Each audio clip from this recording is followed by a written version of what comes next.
बिस्मिल्लाहिर्रहमानिर्रहीम। अस्सलाम वालेकुम। आज की ताज़ा खबरों के साथ मैं हूं अब्दुल गफ़ार। सबसे पहले आपसे एक रिक्वेस्ट करूंगा, अगर आप हमारे चैनल पर नए हो तो प्लीज़ हमारे चैनल को सब्सक्राइब कर दें। अब चलते हैं आज की ताज़ा तरीन खबरों की तरफ। दुबई में एक शख्स ने लिफ्ट के अंदर नौउम्र लड़की को जिनसी तौर पर हिरासत किया। अब इस खबर की तफसील। दुबई में लिफ्ट के अंदर एक 15 साल लड़की को जिनसी तौर पर हिरासत करने के इल्ज़ाम में एक हिंदुस्तानी शख्स को 3 माह कैद की सज़ा सुना दी गई। सरकारी रिकॉर्ड के मुताबिक कोमोरोस जजीरे से ताल्लुक़ रखने वाली तालिबा अपनी 2 बहनों के साथ बर दुबई के इलाके में वाक़ रिहाइश गाह पर लिफ्ट में थी, जब 38 साल मद्दा अलैह ने लड़की के साथ बदसलूकी की। सरकारी रिकॉर्ड के मुताबिक इस लड़की ने कहा, जब हम लिफ्ट से बाहर आ रहे थे तब इसने मेरी पुश्त को छुआ और अपने वालिद के पास गई और इसे बदसलूकी के बारे में बताया। इसने बताया कि इस शख्स ने उस वक्त इसके जिस्म को छुआ जब वो अपार्टमेंट आने के लिए लिफ्ट के बाहर कदम रख रही थी। दुबई पुलिस को इतला मिलते ही मुलजिम को गिरफ्तार कर लिया। दुबई पब्लिक प्रोसिक्यूशन ने मद्दा अलैह पर नौउम्र लड़की के साथ जिनसी हिरासगी का इल्ज़ाम आयद किया। अदालत ने मजीद ये भी हुक्म दिया कि मद्दा अलैह को इसकी जेल की सज़ा मुकम्मल होने के बाद मुल्क बदर कर दिया जाए। अब चलते हैं हमारी अगली खबर की तरफ। शारजा ने त्यारे में आग लगने से मुतालिक फैली अफवाहों की तरदीद कर दी। अब इस खबर की तफसील। शारजा में हुक्काम ने अमारात की फ़िज़ाई हुदूद में त्यारे में आग लगने की अफवाहों की तरदीद की है। सोशल मीडिया पर वायरल होने वाले त्यारों की 2 वीडियोज़ शारजा की नहीं हैं। महकमा शारजा सिविल एविएशन SCAD ने वाज़े किया कि तुर्की जाने वाली कार्गो फ्लाइट में टेक ऑफ होने के 2 मिनट बाद मामूली खराबी हुई और इसके किसी एक इंजन से धुआं निकला था। पायलट ने इंजन के फेल होने की इतला दी, लेकिन इसके 3 मिनट बाद इसने बताया कि खराबी ठीक हो गई है। इसके बाद ये त्यारा अपनी मंजिल की तरफ रवाना हुआ और बगैर किसी वाक़े के इस्तांबुल में उतर गया। SCAD ने इस परवाज़ की निगरानी जारी रखी जब तक कि वो अपनी मंजिल तक महफूज तौर पर ना पहुंच गया। अथॉरिटी ने रिहायशियों पर जोर दिया कि वो अफवाहें ना फैलाएं और सरकारी ज़राए से मालूमात हासिल करें। अब चलते हैं हमारी अगली खबर की तरफ। मास्क ना पहनने पर 3000 दिरहम जुर्माना होगा।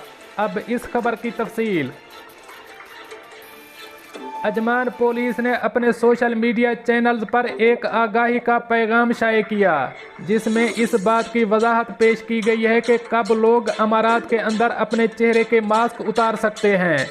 लोगों को मशवरा दिया गया है कि जब वो बंद अवामी मकामात, शॉपिंग सेंटर्स, भीड़ वाली खुली जगहों के साथ साथ अवामी ट्रांसपोर्ट का इस्तेमाल करते वक्त भी चेहरे का मास्क पहने। मास्क ना पहनने पर 3000 दिरहम जुर्माना आयद किया जाएगा। अजमान पुलिस ने मदरजा झैल गैर मामूली हालात पर रोशनी डाली, जहां एक शख्स अपना फेस मास्क उतार सकता है, लेकिन एहतियात के साथ। अहले खाना के साथ गाड़ी में मास्क उतारा जा सकता है, गाड़ी में तन्हा होते हुए, रेस्टोरेंट में खाना खाते हुए, वर्जिश करते हुए, मुआशरती फासले को बरकरार रखते हुए, तैराकी करते हुए, किसी जगह पर तन्हा रहना, चेहरे का इलाज करवाते वक्त मास्क उतार सकते हैं। अब चलते हैं हमारी अगली खबर की तरफ। अबू ज़ैबी SOPs की खिलाफ वर्जी पर निजी स्कूलों पर 2.5 लाख दिरहम तक जुर्माना। अब इस खबर की तफसील। महकमा अबू ज़ैबी तालीम ने कहा है कि रियासत में कोरोना SOPs की खिलाफ वर्जी करने वाले निजी स्कूलों पर 2.5 लाख दिरहम तक जुर्माना होगा। महकमे के इंस्पेक्टर्स निजी स्कूलों, तालीमी शराकत वाले स्कूलों और किंडरगार्टन पर छापा मुहिम जारी रखेंगे। कोविड-19 से बचाव के लिए मुकर्रर इक़दामात और स्कूलों की बहाली की शराइत की पाबंदी कराएंगे। अल अमारात अल यौम के मुताबिक महकमा तालीम ने बयान में कहा है कि इंस्पेक्टर 221 स्कूलों और 119 किंडरगार्टन में छापे मारेंगे। महकमा तालीम ने तमाम स्कूलों में सेहत और सलामती को यकीनी बनाने के लिए 62 SOPs मुकर्रर किए हैं।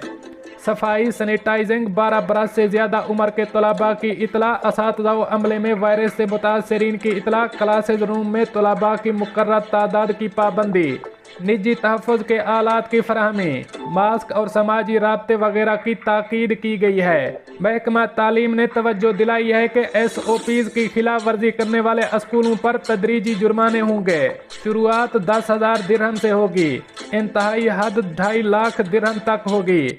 एक से ज़्यादा बार खिलाफ वर्जी पर स्कूल बंद करके ऑनलाइन तालीम का पाबंद बनाया जाएगा। ऐसी सूरत में वालिदैन अपने बच्चों को दूसरे स्कूल में भी मुंतकिल कर सकेंगे। किंडरगार्टन 1 हफ्ते के लिए ऑनलाइन होगी। इस्लाहात के बाद दोबारा खोलने की इजाज़त होगी। खिलाफ वर्जी के हवाले से जुर्माना भी हो सकता है। अब चलते हैं हमारी अगली खबर की तरफ। दुबई में पाकिस्तानी कौंसल खाने ने आने से कबल ऑनलाइन अपॉइंटमेंट सिस्टम को इस्तेमाल करने की हिदायत कर दी। अब इस खबर की तफसील। मुत्तहिदा अरब अमारात में मुकीम पाकिस्तानी बाशिंदों पर जोर दिया गया है कि वो कोविड-19 की वबाई अमराज की वजह से दुबई में कौंसल खाने आने से कबल ऑनलाइन अपॉइंटमेंट सिस्टम को इस्तेमाल करें। दुबई और मुत्तहिदा अरब अमारात में शुमाली रियासतों के पाकिस्तान के कौंसल जनरल अहमद अमजद अली ने कहा है कि कबल अजीम बुकिंग के नतीजे में कौंसल खाने के इहाते में बहुत कम अफराद जमा होंगे और ये मुतअद्दी वबा के फैलाव पर काबू पाने में भी मददगार साबित होगा। दुबई में पाकिस्तान कौंसल खाने को जरासीम कुछ स्प्रे के लिए 9 से 11 फरवरी तक 3 दिन के लिए बंद कर दिया गया था। हमने अपनी कौंसलर सर्विस दोबारा शुरू कर दी है और हालों में लोगों के दाखिले को महदूद करने की कोशिश कर रहे हैं। हम ये यकीनी बनाने के लिए इजाफी अमला तैनात कर रहे हैं कि मुआशरती दूरी के असूल भी बरकरार रहें। अली बिरादरान ने कहा है कि मैं कम्युनिटी मेंबरान से गुजारिश करता हूं कि वो अपनी हिफाजत के लिए पेशगी अपॉइंटमेंट की बुकिंग करें ताकि इहाते में ज़्यादा भीड़ से बच सकें। उन्होंने बताया कि कोविड-19 वबाई बीमारी के दौरान पासपोर्ट और शनाख्ती कार्ड की होम डिलीवरी सर्विस में इजाफा हुआ है। दोस्तों, ये थी कुछ आज की ताज़ा तरीन अपडेट्स जो मैंने आपके साथ शेयर की। मिलते हैं अगली अपडेट के लिए, तब तक मुझे दीजिए इजाज़त। अल्लाह हाफ़िज़ नासिर।